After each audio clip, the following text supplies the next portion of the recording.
आज रात को पाकिस्तान पर हमला होने वाला है। हम्म। ऐसा कुछ नहीं है। हाँ, ये मैं मानता हूँ कि पिछली बार भी हमने ऐसा एक मॉक ड्रिल करते करते शायद पाकिस्तान पर हमला कर दिया था। हम्म।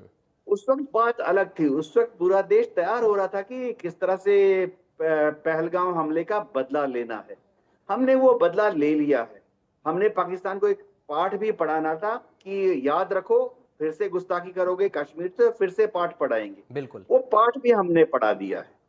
तो इस मॉक ड्रिल को सिर्फ एक मॉक ड्रिल समझना चाहिए, जिसमें बेसिक जो स्टेप्स हैं कि कैसे एयरफोर्स के रेडार्स को पता लगता है कि दुश्मन हम्म। आ रहा है। फिर वो खबर आगे एडीडीसी होता है, एयर डिफेंस डायरेक्शन सेंटर, वहां कैसे जाती है। फिर एयर डिफेंस डायरेक्शन सेंटर से वो जो सिविल एडमिनिस्ट्रेशन है, हर डिस्ट्रिक्ट में एक डीएम होते हैं, एसडीएम होते हैं, उनके ऑफिस में एक कंट्रोल रूम बनाया जाता है। वो लैंडलाइन काम कर रहा है कि नहीं, उस पे आजकल मोबाइल से भी खबर दी जाती है, एडीडीसी से वो जारी है कि नहीं। जहां जहां वो नहीं है तो वहां वाकी टॉकी वायरलेस सेट दिए गए हैं। तो हम्म। क्या डीएम एसडीएम के ऑफिस में कोई इसको मैन कर रहा है। फिर आगे वो आगे खबर कैसे पहुंचाएंगे स्कूलों को, कॉलेजों को, कारखानों को, सिविल एरियाज में कि अब सायरन बजाओ। जी। तो सिर्फ उतना ही है, क्योंकि भारत में बहुत ज्यादा खलबली बची है। मैं बता रहा हूँ, आज सुबह से ये हम्म। मेरा पांचवा प्रोग्राम है इस सब्जेक्ट पे। जी। और सारे टीवी चैनल ये बताने की कोशिश कर रहे हैं कि बस आज रात को हमला हो गया है। अगर हम ऐसे ही करते रहेंगे तो हो सकता है पाकिस्तान में भी कोई कैप्टन साहब, मेजर साहब घबरा कर बटन दबा दे। हम्म। तो आज सिर्फ ये मॉक ड्रिल है। हमारा कोई उद्देश्य नहीं है पाकिस्तान पर तब तक हमला करने का जब तक कि वो फिर से गुस्ताखी ना करे। जी। हम्म। ठीक है सर, मैं लौटूंगा आपके पास। भूषण दीवान जी, सर चूंकि पूरे देश में इस वक्त सबकी नजरें इसी मॉकड्रिल पर थी, और जैसा कि देवना सर बता रहे हैं, एक अलग भावना, चूंकि जो हुआ 6-7 तारीख की दरमियानी रात को, वो पूरे देश ने देखा। अब लोगों के अंदर यही भावना है कि देखिए पाकिस्तान पर एक बार फिर से प्रहार होने वाला है। एक ऐसी भावना लोगों के अंदर बन गई है। हालांकि ये देवना सर ने लोगों को अवेयर किया है, और मुझे लगता है हमारे दर्शक इससे अवेयर भी होंगे कि ये मॉकड्रिल है सिर्फ अपना बचाव, अपना ध्यान रखने के लिए, अपनी सुरक्षा के लिए। तो कैसे दीवान सर आप देख रहे हैं इसको? पराग जी, मैं समझता हूं दुश्मन को समझना चाहिए कि कभी भी कहीं से भी कुछ भी हो सकता है। तो दुश्मन को अलर्ट रहना बहुत जरूरी है, और हमको सरप्राइज हमारे हाथ में होना बहुत जरूरी है। पर मैं दूरगामी बात कहता हूं। कल त्यागी ने बात कही कि एनबीसीडी, न्यूक्लियर, बायोलॉजिकल, केमिकल डैमेज भी हो सकता है। खाली लाइट की बात नहीं है। 1962 में मैं सैनिक स्कूल रीवा में था, 11 साल का विद्यार्थी कैडेट। तो हमें याद है, हम शीशों पे कागज चढ़ाते, चिपकाते थे ताकि लाइट बाहर ना जाए। रीवा आप समझते हैं, मध्य प्रदेश, आप लखनऊ में बैठे हैं शायद। हम्म। कहाँ रीवा मध्य प्रदेश में, कहाँ चीन बॉर्डर, सवाल ही नहीं है। पर सबसे बड़ी चीज ये है, युद्ध में खाली फौजें नहीं लड़ती, जी। और आने वाले युद्धों में तो और ऐसा होगा, पूरी आवाम लड़ता है। अब हम हमेशा कहते हैं, और मैं कहता हूं, हमारे पास 4.5 फ्रंट है।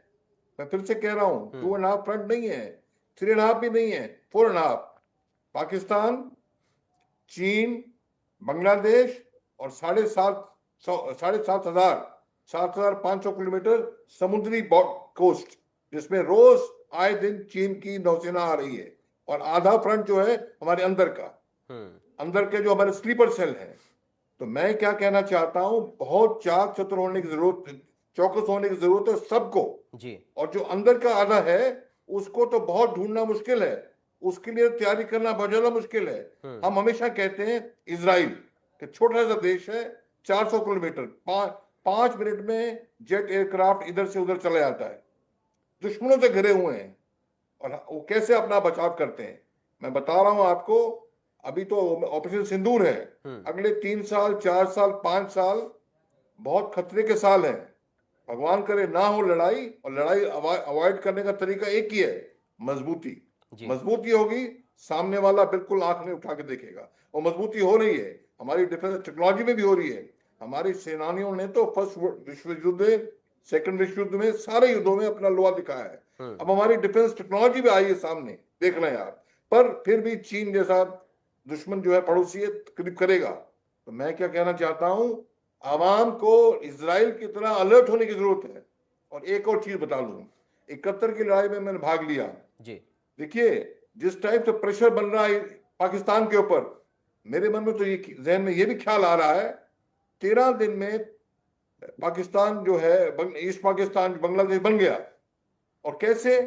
हमारे जनरल जेकब थे, जनरल अरवाब चीफ थे और जनरल जेकब थे, उन्होंने जाके नियाजी को बोला कि भाई तुम गिर गए हो, हथियार डाल दो और मर जाओगे, जो भी हुआ।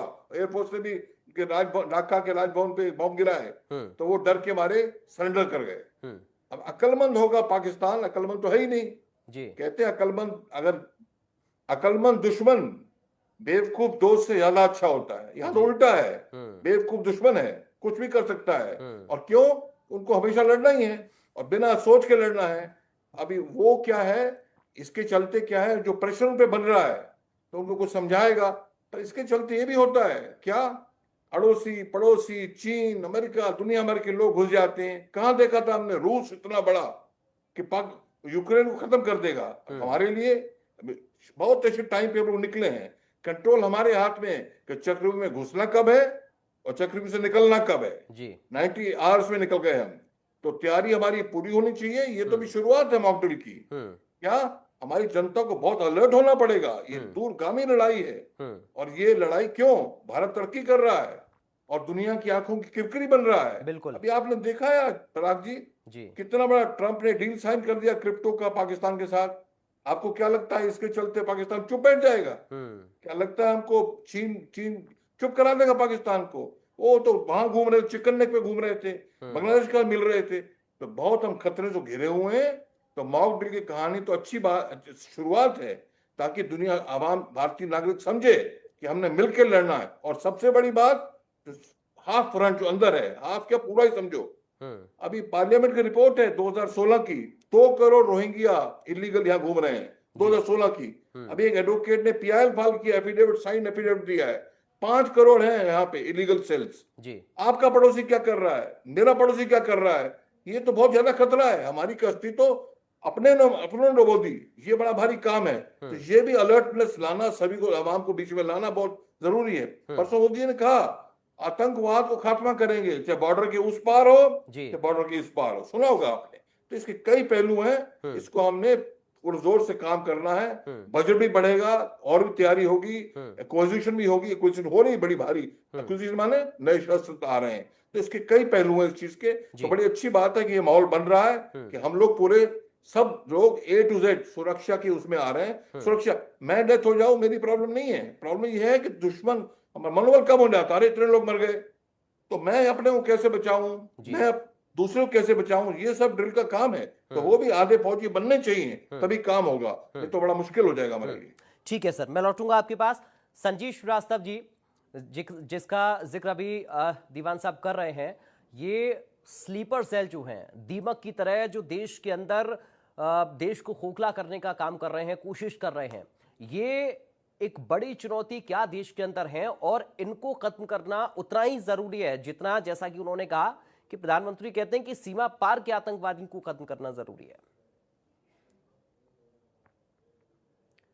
संजीव जी। जी देखिए, ये बिल्कुल आपने सही कहा कि जो देश के अंदर बैठे हुए जो देश के दुश्मन हैं, जो देश के जो गद्दार हैं, उनके खिलाफ भी उसी तरीके की सख्त कार्रवाई होनी चाहिए।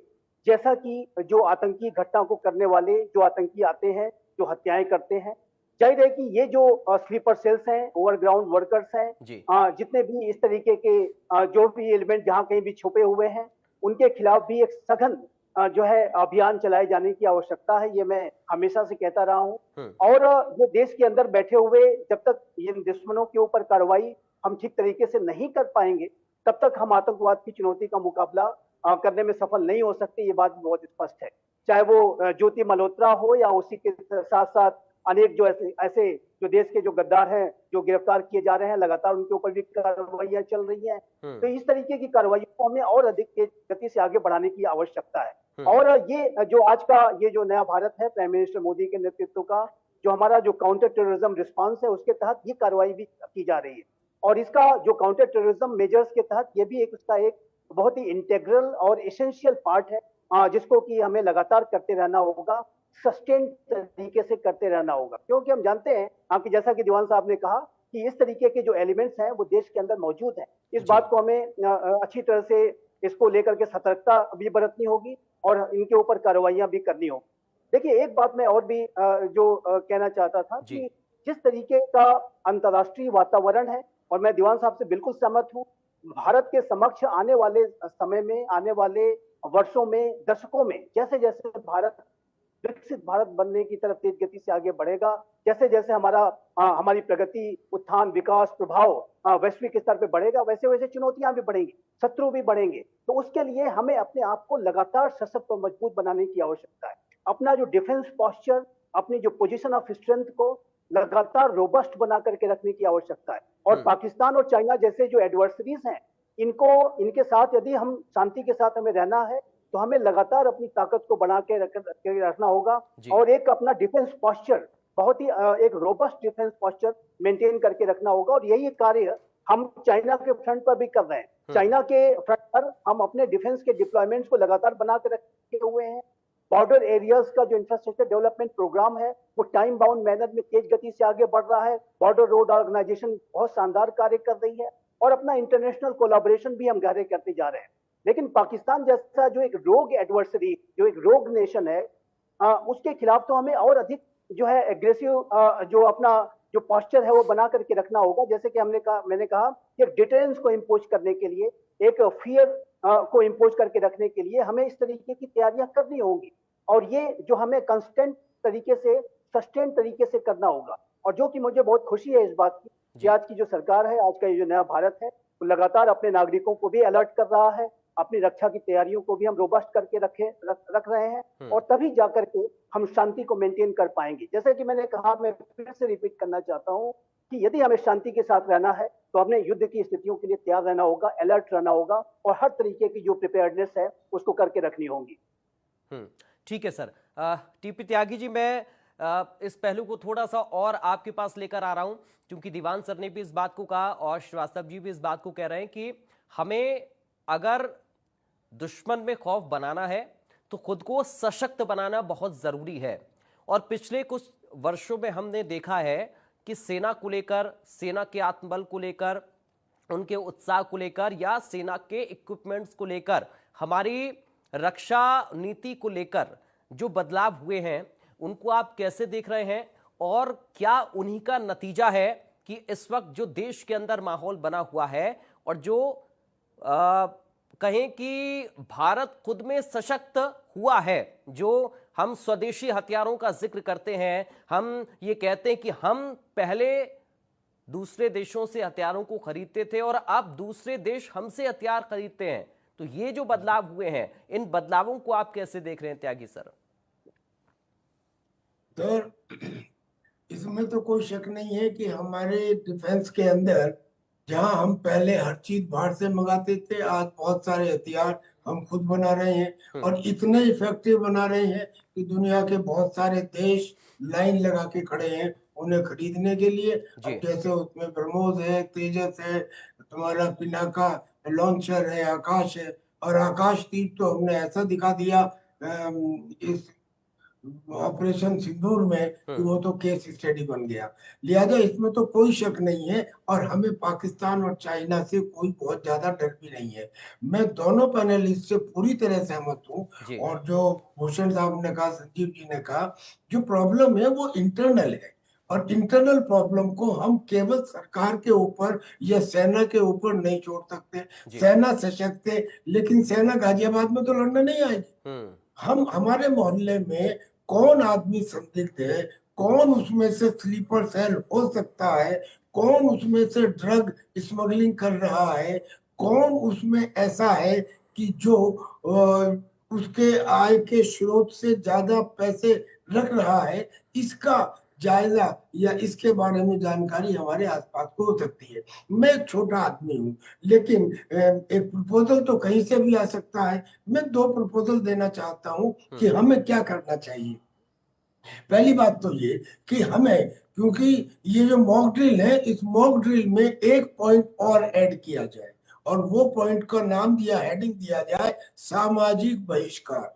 यानी कि अगर हम अपने मोहल्ले में जानते हैं कि भाई कौन आदमी गड़बड़ का है, तो 3 या 4 आदमी मिले और उस आदमी को जब सड़क के ऊपर देखें तो उसका सार्वजनिक, सामूहिक और सामाजिक बहिष्कार करें। चारों आदमी उसे देख के एक तरफ को मुंह करके थूक दें। अब ये एक छोटी सी प्रक्रिया है, लेकिन वो आदमी को 5 रोज तक नींद नहीं आएगी। कोई सजा इतनी गिल्ट पैदा नहीं करती जितनी सामाजिक बहिष्कार गिल्ट पैदा करता है। तो एक तो ये मैं कहना चाहता हूं कि हमको मॉक ड्रिल में तैयारी बिल्कुल ठीक है, सब कुछ होना चाहिए। उसके साथ सामाजिक बहिष्कार करने की प्रथा प्रारंभ होनी चाहिए ऑल ओवर द कंट्री। दूसरी बात ये कि आज देश में एक भी ऐसा बिंदु नहीं है जिसके ऊपर हम एक हों। अगर हम ये तय कर लें भगवान को साक्षी मान के, या सरकार की तरफ से एक एडवाइजरी आ जाए, और वो एडवाइजरी ये आ जाए कि सार्वजनिक स्थानों पर गुड मॉर्निंग, नमस्ते, आदाब और सत श्री अकाल इन्हें इज्जत के साथ अवकाश दिया जाए और आपसी अभिवादन में जय हिंद बोला जाए, जय हिंद बुलवाया जाए। ये एक सिंपल एडवाइजरी है। This is not an order, this is an advisory. सरकार की तरफ से ये एडवाइजरी आना ही देश हित में ऐसा होगा कि जो लोग उस जय हिंद को बोलने में हिचकिचाएंगे, हमको समझ में आ जाएगा कि यहाँ गड़बड़ है, गड्ढा यहाँ है। यानी इस किस्म के काम और ऐसे बहुत सारे नए इनोवेशन हो सकते हैं कि जिसको आम आदमी अगर करे तो फिर देश में अपनी तरफ से सरकार और सेना अपना काम करे और हम अपना काम करें, तो वो जो स्लीपर सेल वाली प्रॉब्लम है वो खत्म हो जाएगी। सरकार ने भी इसमें एक लाइन और, सरकार ने भी इसमें एक एक्शन लिया है। देखिए गौर फरमाइए, उन्होंने ये कहा कि act of terror will be considered as a act of war. ये केवल पाकिस्तान के लिए नहीं था सर, ये इंटरनली भी था। यानी कि हिंदुस्तान में रह के भी अगर कोई एक्ट ऑफ टेरर करता है तो उसे एक्ट ऑफ वार समझा जाएगा। अब वो एक्ट ऑफ टेरर क्या हो सकता है? जो अनलॉफुल एक्टिविटीज प्रिवेंशन एक्ट है, यूपॉप, उसके अंदर जितने अपराध दिए गए हैं उन अपराधों को कह दिया गया कि they will be considered as an act of terror. और अगर वो एक्ट ऑफ टेरर है और कोई आदमी जो हिंदुस्तान में ऐसा करता है, यानी कि जो अब यहाँ बैठ के ये कहता है कि साहब हिंदुस्तान की सेना पिट के चली आई तवांग में, जो इस किस्म के डायलॉग अगर होगा तो it will be considered as act of terror. Act of terror means act of war, इसका मतलब उसको वार क्रिमिनल डिक्लेयर किया जाए। और फाइनल एक लाइन ये कि अगर फौज में अभी ऑपरेशन सिंदूर खत्म नहीं हुआ है, यानी कि हम पाकिस्तान के साथ युद्ध में हैं, और जब युद्ध जारी हो तो ऐसे में अगर कोई सेना या देश के खिलाफ बोले तो फील्ड एरिया के अंदर समरी जनरल कोर्ट मार्शल करके 24 घंटे के अंदर ऐसे आदमी को एक ही व्यक्ति as a prosecutor, as a defender, as a जज गोली मारने का हुक्म दे देता है और मार दिया जाता है। It happens and these powers exist. तो ये चीजें बता दी जाए। ठीक है सर। भूषण दीवान जी कुछ कहना चाह रहे हैं सर, रखिए अपनी बात। पराग जी, मैं 2-3 पॉइंट कहना चाह रहा हूँ। एक तो आपने पूछा कि ऑपरेशन सिंदूर के बारे में क्या मेरा कहना है। आप देखिए पाकिस्तान जो है ना रोज मर रहा है, रोज मर रहा है, धीरे धीरे हलाल हो रहा है। पहले तो पानी बंद किया उसका, अभी जब जहां वहां खाने को नहीं, विद्यालय नहीं, अस्पताल नहीं, बैंक नहीं, अब पानी नहीं होगा। अभी मई में फसल बोली उन्होंने, और उसके बाद ऊपर से बॉम्ब पड़ेंगे। तो यही पंजाबी आर्मी डोमिनेटेड हुक्मरान के मुंह नोचेगी जनता। ऊपर से केपी अलग से, तालिबान अलग से, बलूचिस्तान अलग से, सिंध अलग से, पीओजे के अलग से। तो हलाल हो रहा है। कर सपोर्ट करने वाले बहुत हैं। दूसरी बात, तो डिफेंस टेक्नोलॉजी की बात आई, मैं डीआरडीओ में भी रहा हूं, मैं आपको बता रहा हूं, हमारा मार्स मिशन अमेरिका के मार्स मिशन से 1/10 रहा है। हमको बड़ी अच्छी बात है, बहुत अच्छी बात है। हमको सोर्स कोड नहीं दिया राफेल का फ्रांस ने। अरे भाई, भारत तभी जागता है जब नहीं मिलता है। न्यूक्लियर में हम आगे कितने बढ़े, स्पेस में हम कितने आगे बढ़े, सुपर कंप्यूटर में कितने आगे बढ़े। जो हमको नहीं दे रहे तुम खुद बनाएंगे, तो उसी में हमारी तरक्की है। हर चुनौती में अवसर छुपा होता है। तीसरी बात, वीपी सिंह, स्वर्गीय वीपी सिंह प्राइम मिनिस्टर जब यूपी के चीफ मिनिस्टर थे, उनके भाई को डाकुओं ने गोली मार दी। दो दिन में पता होगा आपको, डाकुओं को ढेर कर दिया जी हमारी पुलिस बल बहुत सक्षम है, बिल्कुल। सब इंफॉर्मेशन है, सब कर सकते हैं, 5 करोड़ छुपे हुए हैं, सब पता है। पॉलिटिकल विल, टुकड़े टुकड़े गैंग जो पॉलिटिकल लीडर बिठा रहे हैं, फखरुद्दीन, स्वर्गीय फखरुद्दीन अली अहमद के टाइम से बांग्लादेश से ला के मुसलमानों को एनआरसी नहीं करने देंगे, अरे तो CAA करने नहीं देंगे, मुसलमानों के बरखिलाफ हो, तो क्या है, ये हमारे पॉलिटिकल विल की बात है। और जब अभी सिंदूर चल रहा है, जब अभी इमरजेंसी चल रही है, तो सारे चुप बैठेंगे, चुप बैठाए जाएंगे। अभी मौका है ये पॉलिटिकल विल को लागू करने का।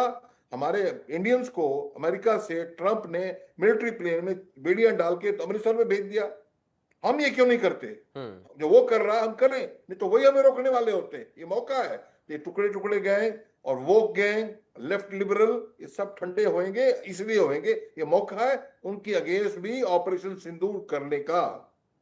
देखो आपका समय खत्म है हो रहा है, इसलिए मैं ठीक है सर, मैं संजीव जी से आखिर में संजीव जी से एक कमेंट लेना चाह रहा हूं, क्योंकि ऑपरेशन सिंदूर का जिक्र देखिए अभी दीवान सर ने भी किया और बार बार इसका जिक्र हम सुन भी रहे हैं।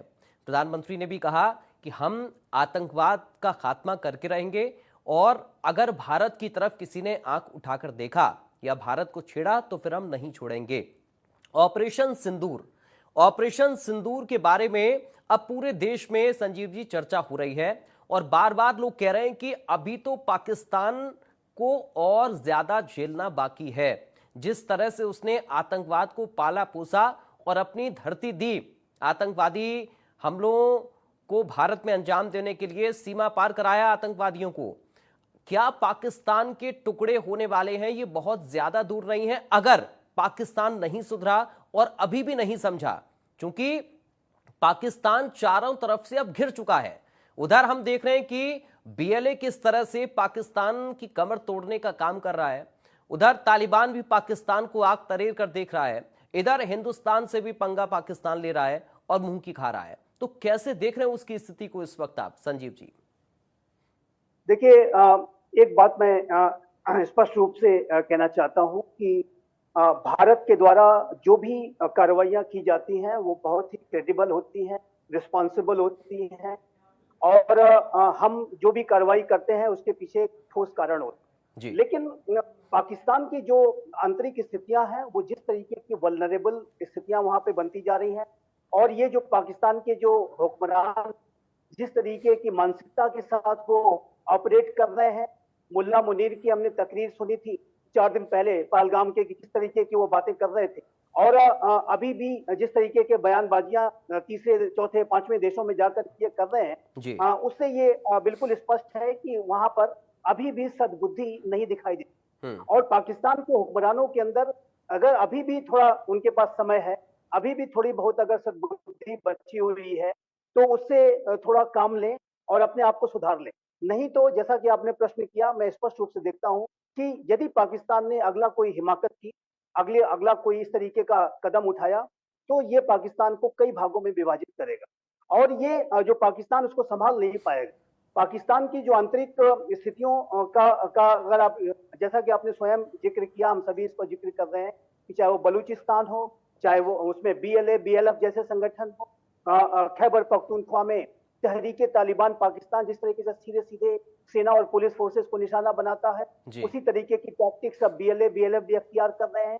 सिंध में भी असंतोष की स्थितियां हैं, और भारत ने जो एक इकोनॉमिक और डिप्लोमेटिक स्ट्राइक जो अगले ही दिन हमने 23 मई को ही करके दिखा दी थी, जो अगले सिंधु जल समझौते के स्थगन को, उसकी वजह से वहां पर जो वाटर क्राइसिस की स्थितियां बनती जा रही हैं, चोलिस्तान वाटर कैनाल प्रोजेक्ट को इनको जो है रोकना पड़ा है, सिंध में प्रदर्शन हो रहे हैं, तो ऐसे में सिंध की स्थितियां भी लगातार बिगड़ती जा रही है। और जाहिर है कि जम्मू एंड कश्मीर और गिलगित बल्तिस्तान, जो पाकिस्तान ऑक्युपाइड कश्मीर और गिलगित बल्तिस्तान के जो लोग हैं, वो तो असंतुष्ट हैं ही, वो अपने मूल राष्ट्र भारत में आना चाहते हैं, वो भारतीय लोग हैं।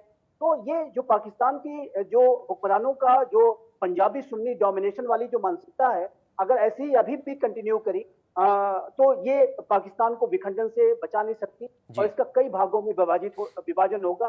और ये जो मुल्ला मुनीर कह रहे थे 2 नेशन, देखिए ऐसा है कि पाकिस्तान का तो टू नेशन पहले ही पाकिस्तान का हो चुका है, बांग्लादेश और एक नेशन तो भारत, पूरी तरीके से विकसित भारत बनने की तरफ हम बढ़ रहे हैं। लेकिन पाकिस्तान में मैं 6 नेशंस बनते हुए देख रहा हूं, और ये मुल्ला मुनीर की जो तकरीर है कि we are two nations, we are separate nations, और कभी एक नहीं हो सकते, कैसे हिंदू मुसलमान अलग अलग हैं, एक नहीं हो सकते, ये कहीं के नहीं बचने वाले।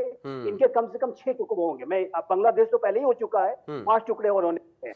तो ये मैं पाकिस्तान के हुक्मरानों का जो पूरी मानसिकता है, जो नकारात्मकता है, जो उनके वेस्टेड सेल्फ इंटरेस्ट है, और कभी वो अमेरिका की गोद में जाकर बैठ जाते हैं, कभी चाइना की गोद में बैठ जाते हैं, अपना कोई आधार है नहीं, कोई बेस है नहीं। तो ऐसे में ये जो राष्ट्र है पूरी तरीके से अंधकारमय स्थिति में जाता हुआ दिखाई दे रहा है। और मैं आपसे बिल्कुल सहमत हूं। मैं फिर से कहूंगा, यदि अभी भी इन्होंने सद्बुद्धि से काम नहीं, तो ये राष्ट्र के कई टुकड़े होना निसंदेह पूरी तरह से अवश्य संभावित दिखाई देता है, और उसको ये रोक पाएंगे, अगली बार ये रोक नहीं पाएंगे।